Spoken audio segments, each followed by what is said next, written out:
সময় দিতেই হয়, তাহলে ছেলে মেয়ের সাথে কোয়ালিটি টাইম স্পেন্ড করো। ফ্রেন্ডসদের সাপোর্ট একটা আলাদা, কিন্তু মায়ের সাপোর্ট না, মায়ের ছোঁয়া সেটার অনেকটা বেশি স্ট্রং করে দেয়, যেটা আমি আমার ক্ষেত্রে পেয়েছি। মা হাজার অসুস্থ হলেও পরের দিকে আমার এই 2024 নিটের জন্য মা রাত 3টা অব্দি আমি পড়লে মা আমার পাশে 3টা অব্দি থাকতো।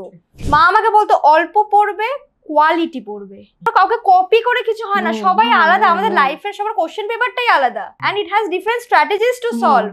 কোঅপারেট করো না দুটোকে, তোমার লাইফ তো স্মুথ যাবে না, অবশ্যই যাবে না, কিন্তু এগুলোকে আরো এমন ভাবে ইউজ করে যাতে তোমাকে লেসনটা শেখায়। কোনোদিন কোনো বাচ্চার সাথে বাচ্চাদের কম্পেয়ার করাটা উচিত নয়, এতে কিন্তু বাচ্চারা আরো রেগে যায়। এরকম আরো স্টুডেন্ট রয়েছে, শুধু প্রেপমেট কেন, প্রেপমেটের বাইরেও নিশ্চয়ই অনেক পরিবার রয়েছে যাতে এরকম ধরনের ঘটনা ঘটছে এবং তারাও হয়তো এই বছরে নিট পরীক্ষা দিচ্ছে না, এটার জন্য আমার প্রিপারেশন খারাপ হচ্ছে, এটার জন্য আমার মক টেস্টের নাম্বার আসছে না। এই ভাবনাগুলো অ্যাটলিস্ট ওর কথা শোনার পর, ওর জার্নি শোনার পর সেই ভাবনা মনে আসবে না।